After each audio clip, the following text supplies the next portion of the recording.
Hey guys, coming in. Lauren from Digital Nomad Lifestyle, and I'm coming in today with 5 tips for working and scheduling work while working in different time zones. Number one is going to be chunk meetings. So there's two ways that you can chunk meetings. One being is chunking your meetings by the time of day. For example, picking one time of day from like 2 to 5 p.m. or 1 to 4 p.m. or 9 to 11 a.m. and making sure you only schedule meetings at those times on specific days. That way, when you travel remote, you don't have to wake up at 1 o'clock in the morning and 4 o'clock in the morning and 6 o'clock in the morning. You kind of can wake up one time and then knock out all your meetings back to back to back. For me, what I do is I chunk my time Tuesday, Wednesday, Thursday. I don't have regular meetings outside of those times.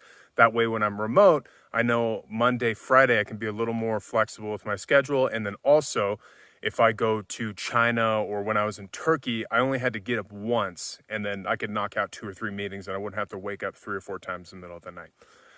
The second way of chunking your meetings is either front loading or back loading the month with meetings. So what I mean by that is either maybe you set the first and second week of the month for regular meetings and you keep the third and fourth week pretty free, or vice versa. You can make the third and fourth week a little bit more free and then keep the first and second week open. So I recognize not everybody can decides when they have meetings and stuff like that. But if you could try to work with your colleagues and try to keep meetings in those time zones, or maybe just look at where your meetings are already kind of scheduled and make sure and try to fit meetings into those same time frames.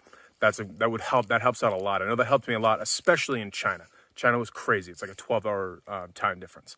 And so it would have been a nightmare if I had had meetings all around the day. It would have been crazy. So number 2 is checking email once a day. So get used to clients and employees, get used to answering their emails and their messages one time a day. That way they're not expecting you to reply in an hour or 2 or 3 or 4. There's another one that can be a little tough. You kind of have to set it as a boundary right off the bat with a lot of your employees and or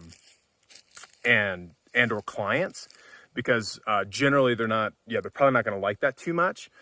But trust me, it'll help out quite a bit. And if you just get them used to it, then you'll find that they'll figure out solutions themselves or they'll give you more information in the messages and emails because they know you're not going to sit there for 3 or 4 hours and message back and forth with them every single day. So number 3 is going to be jet lag. What I mean by that is use jet lag to your advantage. So if your time frame is already kind of set to America and you've traveled to, I'm going to say Iran, because I really want to go to Iran. That your time zone's already kind of set to your coworkers and your customers. So maybe don't fight that jet lag. Like just keep kind of going with it and kind of keep that same schedule that you had before. I realize it's not quite as fun if your time schedule is a little bit different than kind of some of the locals and stuff like that.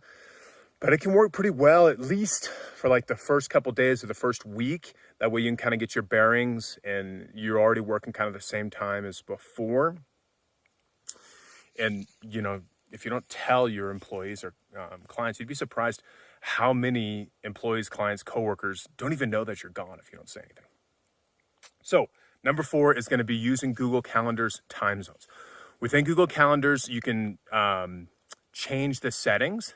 So you have 2 time zones. So you can see your time zone and then the time zone of your home or maybe one of your major clients or a group of major clients or something like that.